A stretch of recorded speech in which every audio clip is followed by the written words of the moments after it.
Want to give a shout out to all of my patrons. Thank you so much for all of the continued support. And I am done. Okay, so I just finished up reading Hyperion by Dan Simmons. This is book 1 of the Hyperion Cantos. And I want to give you my unedited thoughts upon finishing this book, which was just right now. So I've had a lot of mixed feelings about this one, and usually when I say that, I end up giving this book a 3 out of 5, and that's ultimately what I'm going to give this one. I had moments of this book where I felt like, this is good, I like this, and I had a lot of moments where I was like, this is not really good, I don't really like this. So before I get too much into it, this book was not something that I was going to read on my own. I put this one up on my Patreon and had my patrons vote on what book I should read this month. And this is the one that they picked. And I put it on there because I get a lot of people saying that I need to read this, especially whenever I review sci-fi books. They say this is one of the, pillars of the sci-fi genre. And before I got into booktube, I'd never even really heard of this thing, but I keep hearing it, so I threw it on, and it won. So, I wish I could say more positive things about this, and I do have some positive things. But yeah, so let's get into this. And I'm going to go over no spoilers. If you want to talk spoilers with me about this, head on into the Discord channel. The link is down below, and I would love to chat with you about my very unedited thoughts involving all of the spoilery aspects of this book. So, this book was really, really hyped up to me, and I really knew nothing about this going into reading this other than knowing that it's a sci-fi book, and that it featured a robot due to the cover. So it turns out that I was totally wrong, because there are no robots here. Well, I guess I was partially right, because it is sci-fi, but obviously it is because it, broadly says it's sci-fi right when you look at it on Goodreads. So the plot of this one is that there's this planet called Hyperion that's been getting attacked by these mysterious monsters recently, and a similarly mysterious thing called the Time Tombs are about to open up, and this rival race of people to the people that live on Hyperion and seemingly the broader universe are coming to the planet, which has terrified the population, and now everybody wants off the planet. And the people are coming here because they're racing to get to the Time Tombs first, whatever those are. Now there's a group of 7 people who are headed to Hyperion to try to get to the Time Tombs first. And on their way to going there, they each tell their individual story about why they decided to join this pilgrimage. And so all of these people have some sort of connection to them about previously being on this planet. And all of these connections have some sort of horror aspects to them. I wouldn't classify this as like a horror book, but there are definitely elements of horror here. So ultimately, the book is broken up into these smaller story arcs. And so you'll get like a section of the modern day story, and then a character will say, okay, it's my turn to tell my story, and they'll go back in time, tell their story, which usually doesn't involve Hyperion, and tell the latter half of their story when they get there, and then something interesting happens involving these horror monsters or something involving that, and then their story ends, and it moves on to moving the plot a little bit forward to them getting closer to the Time Tombs, and then a new story picks up. So, if I had known all of this beforehand, I'm not sure if I would have even put this on my Patreon choices to read, because this book is just filled with concepts that I am personally not a fan of. Now, I'm not a fan of short stories. I'm not a fan of horror stories. I'm not really a mystery fan, and I'm usually not really a fan of sci-fi. So to combine all of these aspects into one book was just a recipe for me hating this thing. So, it's great that I liked it as much as I did, considering everything that it promised to be were not things that I like. Now, this is not to say that the book is bad.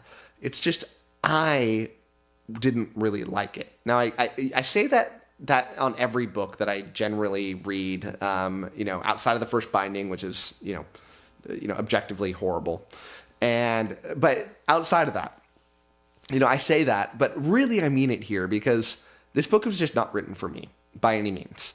But that being said, I did find a few of the stories to be quite enjoyable, and they really had me engaged.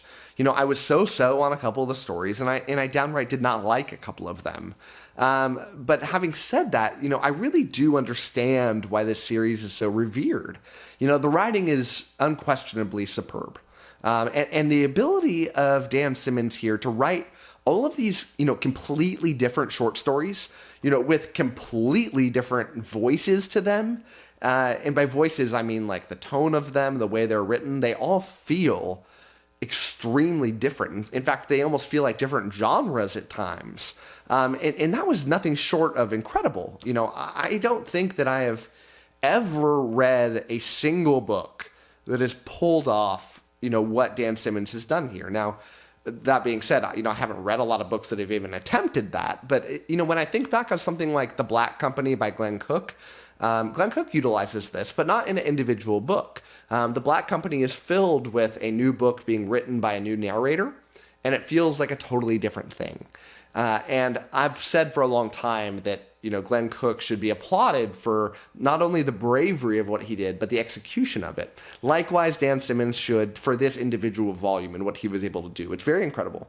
In one of the stories, it's written by this guy called The Poet, and it's very, poetic, as one might expect. But even just the writing of the narrator of this story just felt completely different than everything else. So very, very cool stuff there. Overall, I think I did kind of like the stories themselves, but only a little bit overall. What brought this book down to like a meh for me was the ending. The ending is horrific. And I don't think there's any other way to put that. I can't imagine anybody would ever enjoy this ending because it's not an ending. The story just abruptly stops. There's no proper conclusion to this story at all.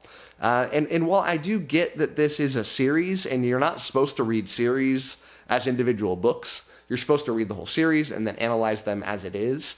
Virtually every other first book in a fantasy series has some sort of conclusion to the first, arc of this series. Instead of just stopping right when the story starts to get, the meat of the story and get interesting. So that was jarring, So, yeah, not a big fan of that in the slightest. Now, if I were to power on through the series, I may end up looking back on this and being like, yeah, it didn't have an ending. So on that individual book, I didn't love it. But and the whole scope of things, it's great because it feels like the story is about to start. And I would probably enjoy the second book more than the first one because I can't imagine, maybe I'm wrong, but I can't imagine the second book has these little individual stories to them. It feels like now the story is going to go. And with that being said, I don't know that I'm going to keep reading it. There wasn't enough here to really keep me, keep the hooks in on me. Now, maybe I really should because, before I recorded this, I was convinced that I wasn't going to read it. But as I talk through this, I feel like I probably should. I probably should because, I'll probably end up at least interested. And assuming there's a proper, arc to this story and that it actually has some sort of ending to it, I get that there's more to this and it doesn't end there, but I'll probably end up liking this more than a 3. And, if I'm going to like it more than that, then I probably should just give it a shot. So, I probably will, but not any time in the immediate future. There are a few of these stories that I really, really, really did enjoy. The first story here, which I think is called like The Priest, was really good. I wasn't feeling it right at the beginning, but when it really got to the meat of it, I really liked it. I did end up kind of liking the Poet story, although I didn't love like the first half of it, but I thought once it got going, I really did enjoy it. A couple of them, again, just so-so. One of them really as a dad to kids really kind of shook me a little bit. With the moral dilemma involving the children there, that was a tough to read, but in a good way. I like tough to read. I like to, have these moral dilemmas in my reading, which you don't get. I don't get those as much as I feel like I should, because it kind of keeps me on my toes. So, yeah, should you read this book? Probably. It's a hallmark for sci-fi. If you even like sci-fi a little bit, you should probably give it a shot. And maybe I'm saying things about the story where you're like, yeah, that sounds right up my alley. Like if you're into shorter stories, this is a book full of them. If you like sci-fi, you probably have already read this, but you absolutely should read it. If you like kind of a mystery story and you like some horror elements, boom, this is right up your alley. So, and because the writing quality is there. I don't think anybody's going to read this and be like, yeah, Dan Simmons, story was great, but yeah, should have got a better writer.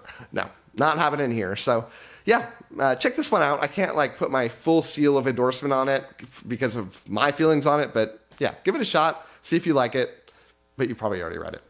All right. So that is going to wrap it up for me. Thank you so much for watching. And as always, happy reading to you.